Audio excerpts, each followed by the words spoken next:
Welcome back. Hey, Welcome back to another week. Let's talk about it, man. You already know. Two hosts, Eric Sheldon, aka E. Apparently, that's easier to pronounce. And then on the other side, we got Mr. Muscle from Carolina, Jamal Williams. So we're back for another week. We got I think a spicy and a good topic. We might have to get a part two on this one, but let them know what we got today. man, we got old school versus new school. And when we say that, we're going to jump right into it, man. The fundamentals of lifting weights. To me, the old school way, man, just grinding it out, man. Doing the deadlifts, doing the dang on lat pull downs, man, lifting the heavy weight. Then you got the new school. It's more of you lifting with intent. Uh, some people can say you're trying to be cute while doing it. You know what I'm saying? So, funny thing about it is, me and you talked about this. I think it was last week because a couple of people we know went out to California and they actually got to train with CT Fletcher, Danny, T, Keisha, and Tina. Yeah, And yeah, yeah. we grew up on CT Fletcher. Like that's all we knew growing up. Like, hey man, it's still your motherfucking set. Get on the weight, and you gonna lift this shit till you can't lift it no more. And we thought that was right. But if you go into today's society, you're lifting with more of intent now. Like you want to be careful on how you lift the weight so you don't get injured. And some of the old school people, they can pretty much they call us the P word and everything else, call us soft because we're lifting with intent Professional. now. That's the You know keyword, what I'm saying? professional. So I think right now in this day and age, I'm like in between the two because I still like to go in the gym and get crazy, lift heavy and pump it out. But at the same time, I'm cautious and I'm smart at what I'm doing these days also. What you Yeah. got on that? I want to say, I definitely agree with all of that. You know what I mean? I know the old school, like we said, when we think of old school bodybuilding, we think of, yeah, buddy, the Ronnie Ronnie Coleman, Coleman, you know what I'm saying? the Yeah. yelling in the gym, the super intense heavyweight stuff. But I came to a realization, I think, when I was in college, when I was lifting weights. And like I said, me and my cousins got into weightlifting all at the same time. So we used to watch the CT Fletcher video, write down what they did, go to the school gym, go do it. We talking about like the random selections, the like they did the curls, to pass it around. Like we did all that stuff all throughout college. And then I found a video with Phil Heath, right? And I saw Phil Heath curling 35-pound dumbbells. And I'm like, this is 6-time Mr. Olympian, 7-time, which however many it is, curling 35s. Why am I in here curling 65? So I said, this don't make no sense. You know what? I'm going to start lifting smarter. I think once we got older, that's when we started hearing the mind-muscle connection. Right. So we were just like, all right, let's start lifting smarter. And the one thing I preach to my clients is you can't compete if you hurt. So if it don't feel good, don't do it. If you don't have proper form, don't do it. So I think kind of just the same way you said, like we both posted videos and people see it. And I think that's what people like to see. That's the crazy thing. People like to see like huge feats of strength. Like they like to see you almost benching 500 pounds on the Smith machine or me pressing 110s on my shoulder press. Like that's what people want to see.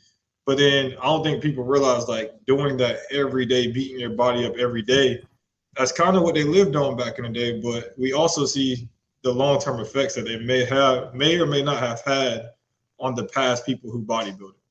So I think you got to have a fine mix of probably both of them to have longevity in this. Could be wrong, but Absolutely. that's just my opinion.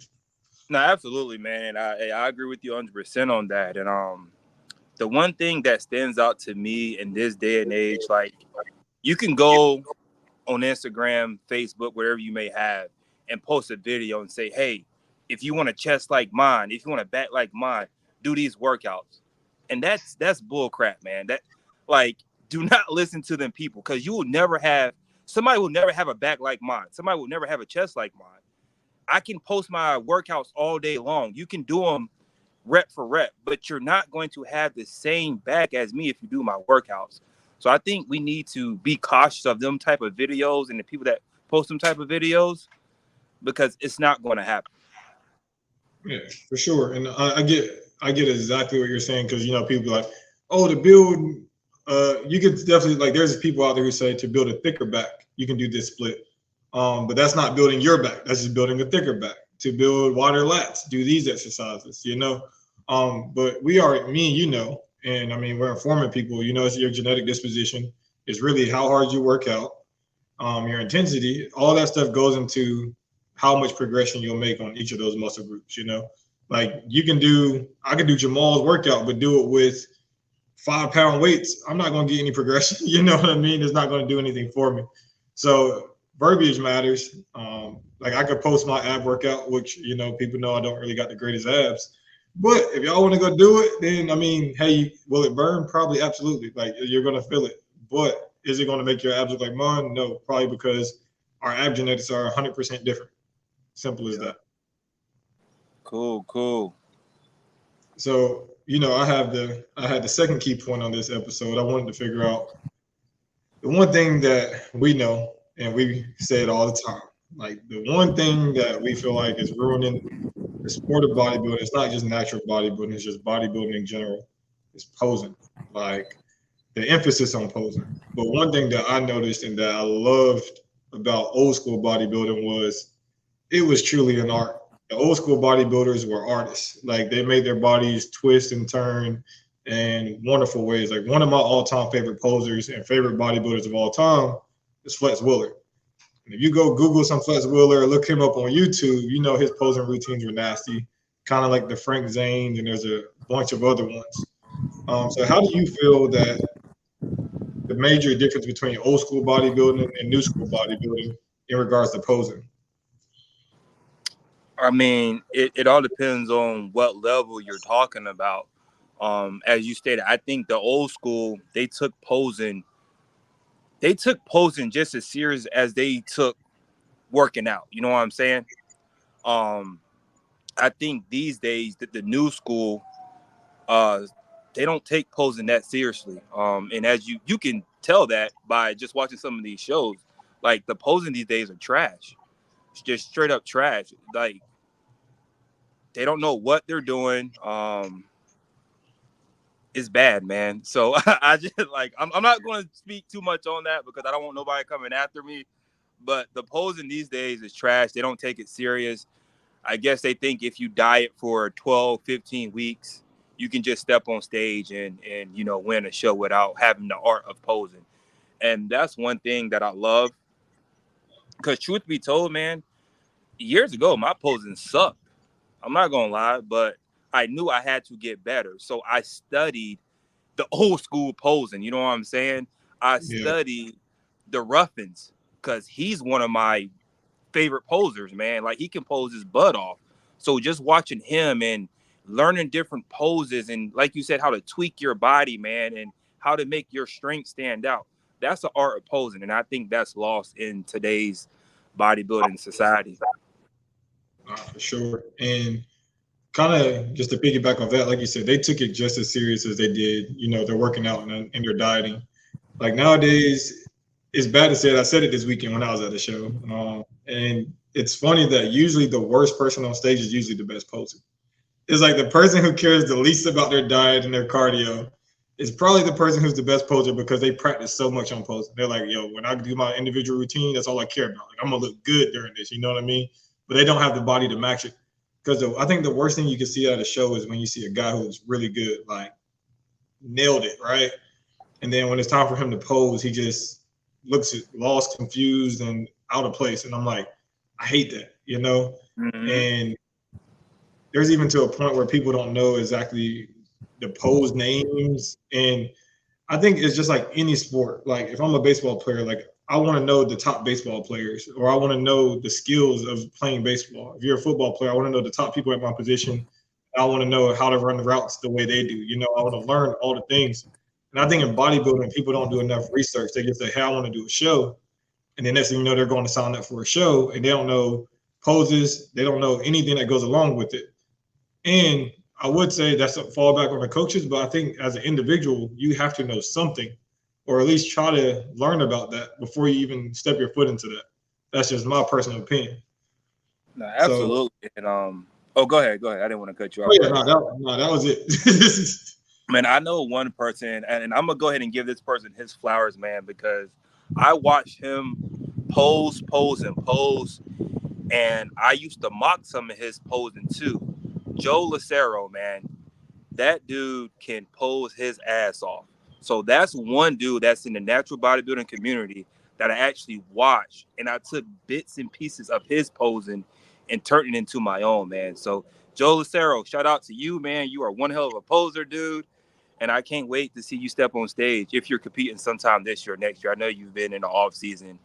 So, man, thank you for all the posing videos that you posted up within the last 2 years, man.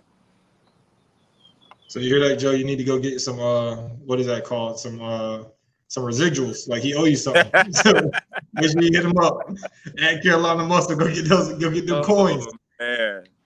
But I think we got the last subject I had is how do you feel about the shapes of the old school bodybuilders compared to the new? Like even if you wanted to think of the old IFBB guys to the new IFBB guys or old IFBB guys to what you see in the natural world, like what do you see about the shapes and the bodies that you see nowadays versus the old days?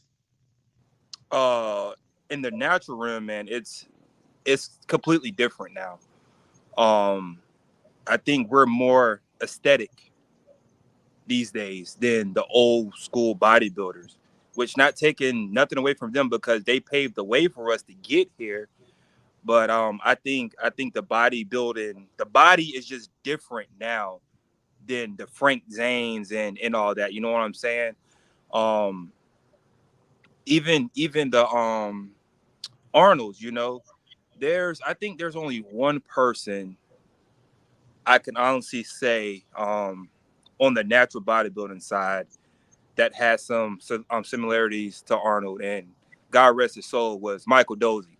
Like he was just a freak of nature, tall guy, and he was just big. And that's like the only person I can really think of, like on the natural level, that you could somewhat compare him to a Arnold. You know what I'm saying? But other than that, like the bodies that we're seeing today, I don't see much of that old school, you know, type of body these days with our new school competitors. Yeah, and I think, like I said, this sport is just kind of like all the rest of the sports with evolution. Like over time, I don't think it's going backwards. I think the bodies are getting better.